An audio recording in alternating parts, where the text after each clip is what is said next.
억울하기도 하고 화도 나고 내가 뭘 잘못했을까. 매달 얘기해요. 월급 좀 주라. 나 생활이 힘들다고. 지금 죽겠다고. 월급이 이번에는 나올까? 안 나오면 또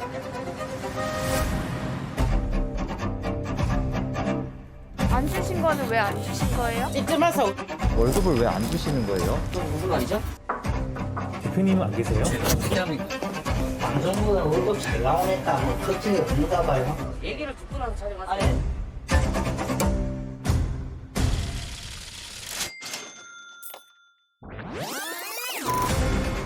임금 체불 액수가 되게 크던데 좀 확인하러 왔습니다, 지금.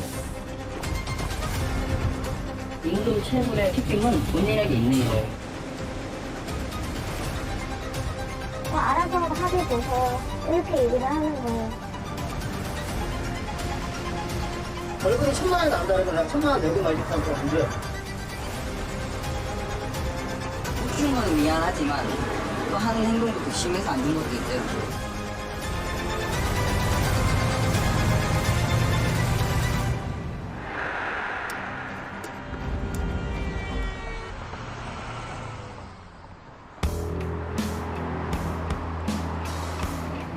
화물차는 종류도 많다. 길거리에서 가장 흔히 보이는 카고 트럭, 컨테이너를 싣고 다니는 트레일러, 기름을 실어 나르는 이 녀석은 탱크롤이다. 고가의 장비나 동물 등을 수송하는 무진동 차량도 있다. 보통 2억 원 가까이 한다.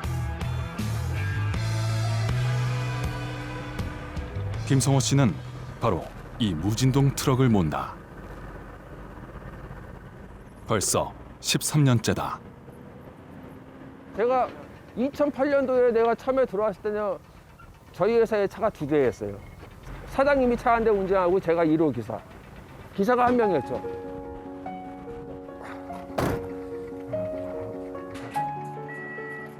오늘의 최종 목적지 평택. 고가의 반도체 장비들이다. 행여나 사고가 날까 물건 내릴 때도 마음을 졸인다.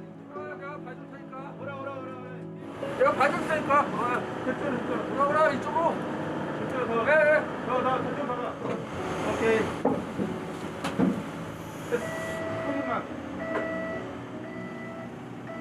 이제야 안심이다. 일이 끝났다. 그래서 저희 사장님한테 이제 카톡을 보내야지. 정말 끝났다고. 김성호 씨의 하루는 어땠을까? 아침 7시 인천공항 출발. 천안 도착 10시 20분. 배송할 물건을 싣고 11시 평택으로 출발했다. 그리고 오후 1시쯤 작업이 끝났다. 그래도 오늘 일은 나은 편이다. 하루 평균 한 10시간 이상. 그리고 휴게 시간이 없어요. 그렇게 하고서 법정 최저임금이 제 급여입니다. 반도체 장비 뭐 그런 거. 월급 180만 원 남짓. 초과 근로수당은 한 푼도 받지 못했다. 이거 저 진짜냐고. 어떻게 이렇게 조금 줄 수 있냐고. 그러더라고요. 아주 놀래더라고요, 진짜. 그러면서 저한테 뭐 따로 뭐 받는 거 있냐고. 저 없다고 했죠. 진짜 없으니까. 김 씨가 다니는 회사는 상시 근로자 수 5인 미만 사업장. 현행법상 5인 미만 사업장은 초과 근로수당을 지급할 의무가 없다. 법대로 준다는 거예요. 지금 법이 그렇다고 하니까 최저임금이 그러니까 그게 법이니까 그렇게 해서 준다는 거고. 컵라면 하나라도 먹으면 좋죠. 거의 점심을 못 먹고 일하는 거예요. 작업할 때 장갑이라든지 이것도 신발도 저희는 안전화 신고 다녀요. 이런 안전화 같은 것도 제 돈을 사야 되고 헬멧 같은 것도 다 제 돈을 사야 되고. 그나마 김성호 씨는 사정이 나은 편이다.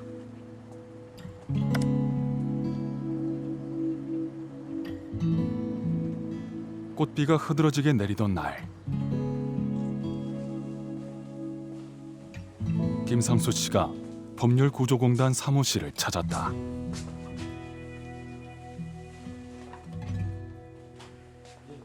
역시 5인 미만의 페인트 도장 업체에서 1년 넘게 일하다 해고됐는데 퇴직금은커녕 석 달치 임금도 못 받았다. 468만 원이었다. 공비용역이라든가 근로기준법 위반이라고 하는 것이 별게 아니에요. 업주가 그 14일 이내에 근로자와 합의 없이 지급하지 않으면 그게 범죄로 규정하고 있거든요. 노동지 신고하면 노동시에서 근로감독관이 대략적인 조사를 합니다. 체불되고 14일이 넘은 사실이 인정이 되고 근로자와 연장에 대한 합의가 없다는 것이 인정이 되면 먼저 시정 근거부터 먼저 해요. 예. 언제까지 빨리 지급하세요라고 이제 시정 근거를 먼저 합니다. 근데 그 기간을 어기게 되면 근로감독관이 입건 조치를 합니다.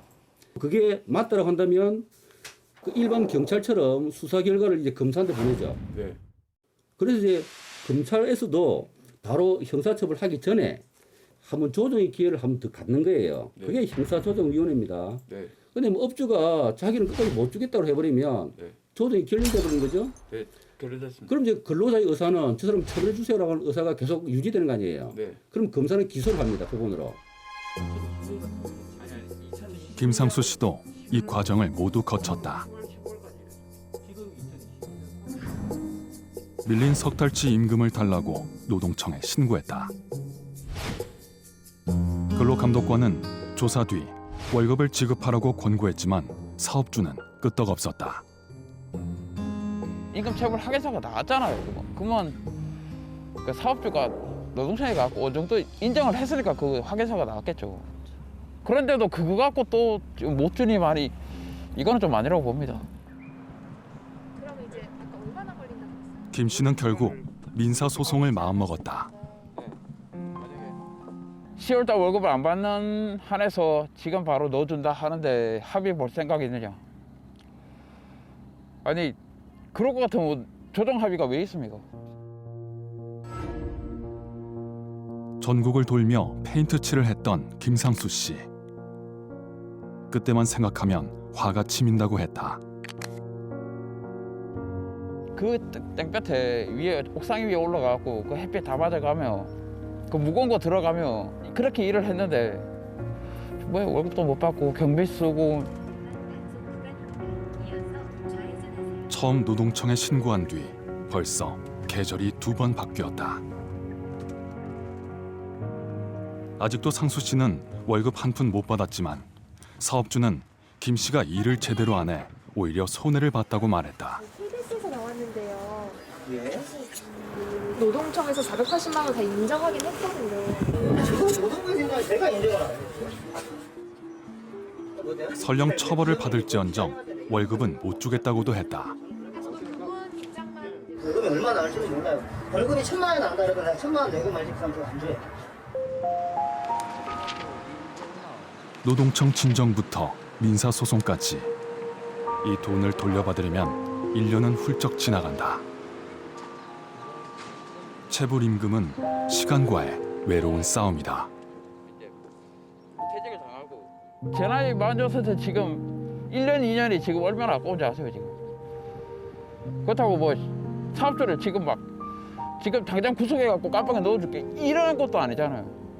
좋은 차 타고 다니고 좋은 거 먹고 좋은 옷 입고. KBS는 노무법인 노동과 인권과 함께 지난해 대법원 홈페이지에 공개된 임금 체불 사건 1심 판결문 1247건을 전수 분석했다. 1심 재판에서 사업주에게 실형이 선고된 경우는 45건, 전체 4%에 그쳤다. 실형 기간은 평균 7.4개월로 나타났다. 3건 가운데 1건은 집행유예였고 절반 이상이 벌금형이었다.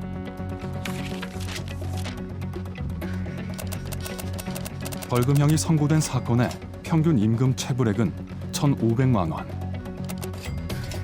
반면 평균 벌금 액수는 200만 원가량으로 체불액 대비 13% 수준에 불과했다. 양형 이유를 확인해 보니 임금 체불 전과 13범인데도 벌금형을 넘는 전력은 없다는 걸 감형 사유로 제시한 경우가 있었다. 임금 체불은 한 노동자뿐만 아니라 그 노동자가 부양하고 있을 수도 있는 한 가정의 생계를 파괴시킬 수도 있는 심각한 범죄 행위인데도 우리 재판부는 단순 그냥 어떤 경제 사범 같은 또는 이제 그냥 단순 채무 불이행 정도 이런 정도로 인식하고 있는 게 아닌가 이런 판단이 들었습니다.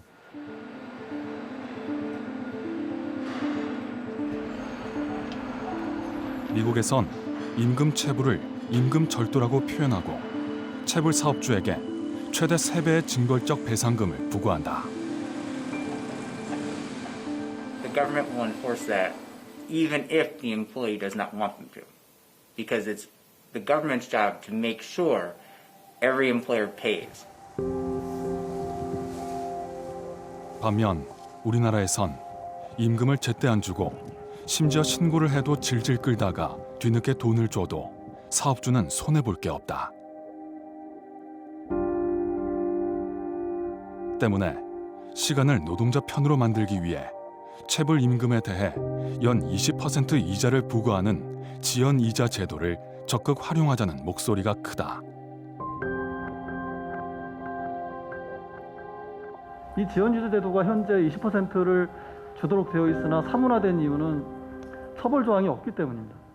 처벌 조항이 없으니 감독관이 신경을 안 쓰죠.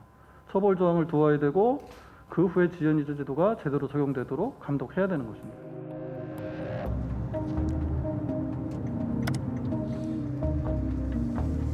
체불 임금과의 싸움이 외로운 이유는 또 있다. 휴대전화 판매점에서 1년 넘게 일하다 임금이 체불된 윤모 씨.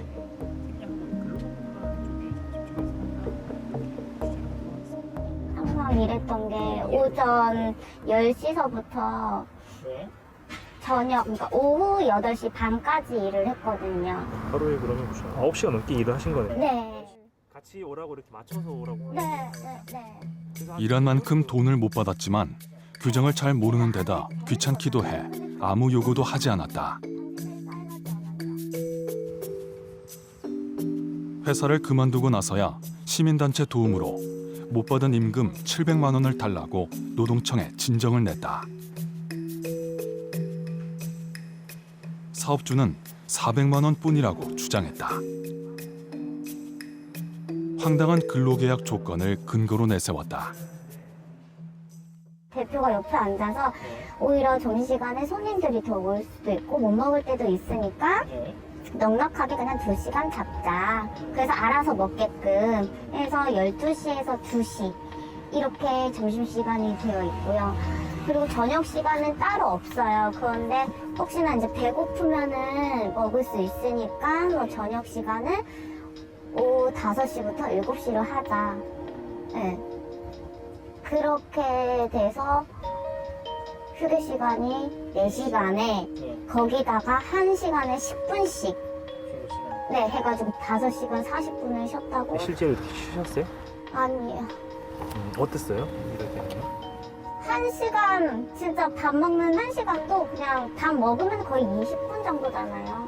네, 먹고선 바로 가서 일을 하는 거예요. 밥을 뭐 먹다가 말다가 손이 계속 오니까요.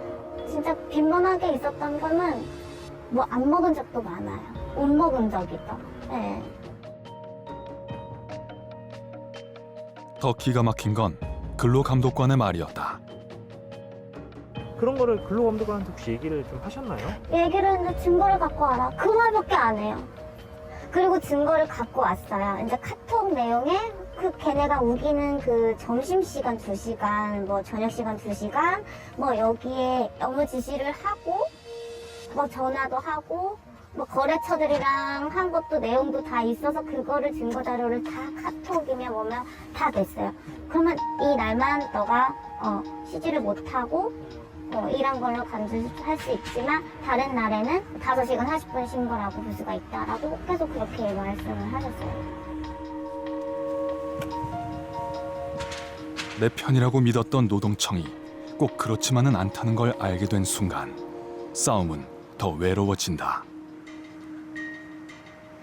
근로자가 계산한 건 이거고 사측에서 뭐 생각하고 한 거는 이 금액이니까 알아서 조율해가지고 합의 보셔요. 이렇게 얘기를 하는 거예요. 이게 노동청이 근로자를 위한 곳인지 아니면은 사업주를 위한 곳인지도 이제 막 헷갈리기 시작하고. 당연히 받아야 될 임금을 청구하러 가는데도 내가 근로자인지 근로한 내역이 있는지 노동청에서는 입증 자료를 굉장히 객관적인 문서, 문자, 뭐 녹취록 이런 것들을 요구를 하는데 이걸 사전에 준비하는 게 상당히 불가능하거든요.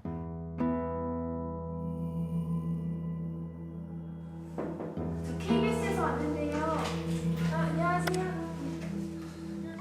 더 외로운 사람도 있다. 22살에 한국에 온 캄보디아 출신 스레이 레악 씨. 소규모 농장에서 하루 10시간씩 일했다. Nâng ơi, hay vì dừng thực ca mà khai chẳng chụp pi ngay hay pe khắp bên đậm mau. 일한 지 석 달째부터 월급이 절반만 들어오더니 1년 동안 모두 1,100만 원을 못 받았다.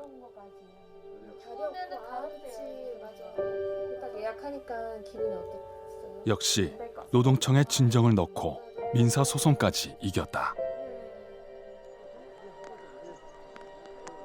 1년 반이 흘렀고 그 사이 스레이 레악 씨의 비자는 만료됐다. 마지막으로 농장주 집을 찾아갔지만 이미 이사를 떠난 지 오래였다. 저는 캄보디아 가요 돈 없어요. 근데 지금 한국에서 힘들어요. 돈만 있으면 내가 왜 안 주냐. 안 주는 게 아니라 못 주는 거야. 정부는 사업주 대신 체불 임금을 긴급 지원해주는 소액 체당금 제도를 운영하고 있다. 하지만 스레이 레악 씨에겐 그림의 떡이다. 산재보험 가입자만이 지원 대상인데 5인 이하 소규모 농장은 산재보험에 가입할 의무가 없기 때문이다.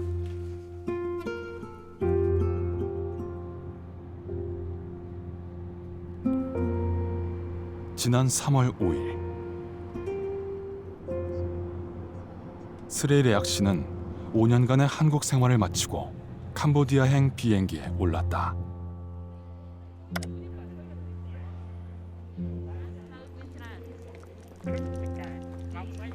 끝내 밀린 임금은 한 푼도 받지 못했다. Nhiều rồi he vài tích phơi tích cơ tay phê à lời nó mê rồi he à đó mê rồi he vạn giấy rồi.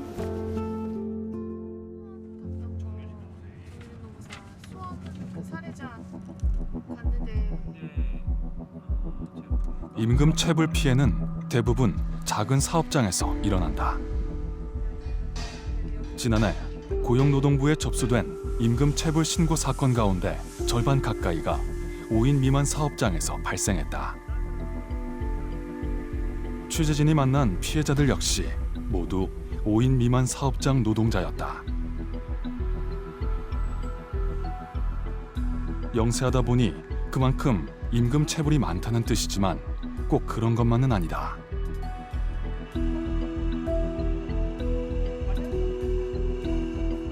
근로기준법은 일단 상시 5인 이상 근로자를 사용하는 사업장에 전면 적용이 됩니다.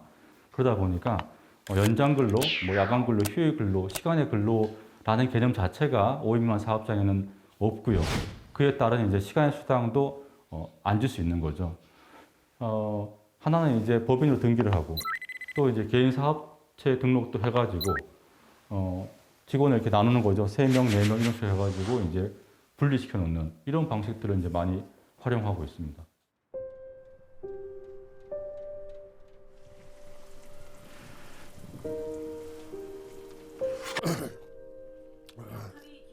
취재 2달 만에 다시 만난 김성호 씨.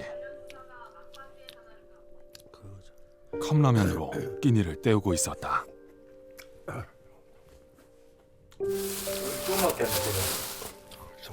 원래 점심을 안 먹는 사람인데 점심을 뭐 먹다 보니까 좀 다 비닐봉지 쌓아놨다가 나중에 휴직 중이라고 했다. 사업주를 노동청에 고발했더니 회사가 유급 휴직을 지시했다는 것이다. 저 2월 1일자로 유급 휴직에 들어간다, 강제로 들어갔습니다. 일 안 하시면 뭐 하세요? 뭐 할 거 있어요? 뭐 등산이나 가고 뭐 그냥 뭐 그런 거죠 뭐. 고발 내용은 사업주가 각종 수당을 지급하지 않기 위해 아내 명의로 업체를 하나 더 만들었다는 것. 이른바 쪼개기 방식으로 사업체를 운영하며 임금을 체불했다는 것이다. 보니까 2개 사업장으로 지금 쪼개놨더라고요. 지금 제가 근무하는 회사 사업장은 저희 사장님 이름으로 돼 있고 또 1개의 사업장은 저희 사모님 이름으로 돼 있어요. 직원들이 8명 정도 되니까. 하지만 고발 뒤 노동청에 화가 나 있었다. 1차 조사에서 이를 인정하지 않은 것이다. 너무 열받죠. 5인 이상 사업장인데 근로감독관이 진짜 회사 현장에 나와가지고 한 번이라도 확인을 해야 되는데 확인하냐고 그냥 사무실에 앉아가지고 펜대만 굴리다 보니까 사업주가 갖다 주는 그 서류만 보고 그것만 보고 하니까 이게 안 돼. 이거 근로감독이라는 게 현장 한 번이라도 가야지.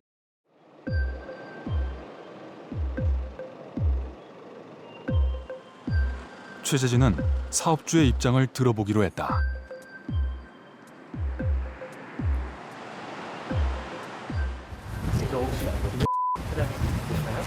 KBS에서 나왔고요. 저희 김성호 선생님 제보를 듣고 말씀을 드리러 왔는데요.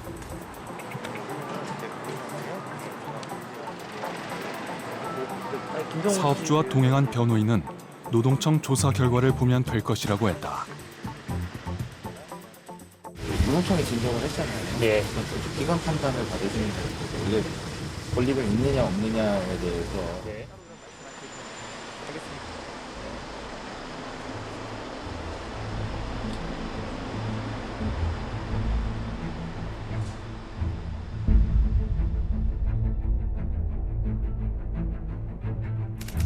이제는 노동 현장에서 산재 사고, 임금 체불, 부당노동 행위, 장시간 근로 같은 부끄러운 일들이 없어져야 합니다. 체불 행정도 개편하여 신속하게 체불 문제를 해결하는 등 노동자 보호에도 만전을 기하겠습니다. 노동자의 생계와 직결되는 임금 체불을 근절하고 체불 노동자를 실질적으로 보호할 수 있도록 방안도 마련하겠습니다.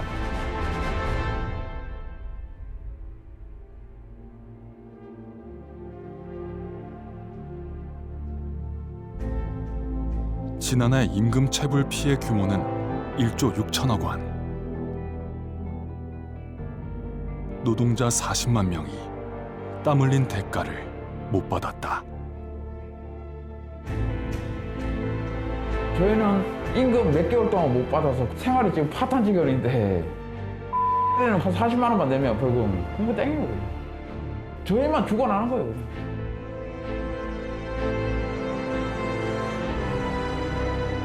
내가 정당하게 일하고 월급을 못 받은 건데 또 이렇게 아쉬운 소리 하면서 돈을 달라고 해야 되는 건지 빚 독촉하는 것처럼. 이제는 달라질 수 있을까? 임금 체불을 예방을 하고 그다음에 신속히 청산하는 것은 아주 중요한 일이라고 생각하고 있습니다. 좀 더 관심을 가지고 살펴보도록 그렇게 하겠습니다.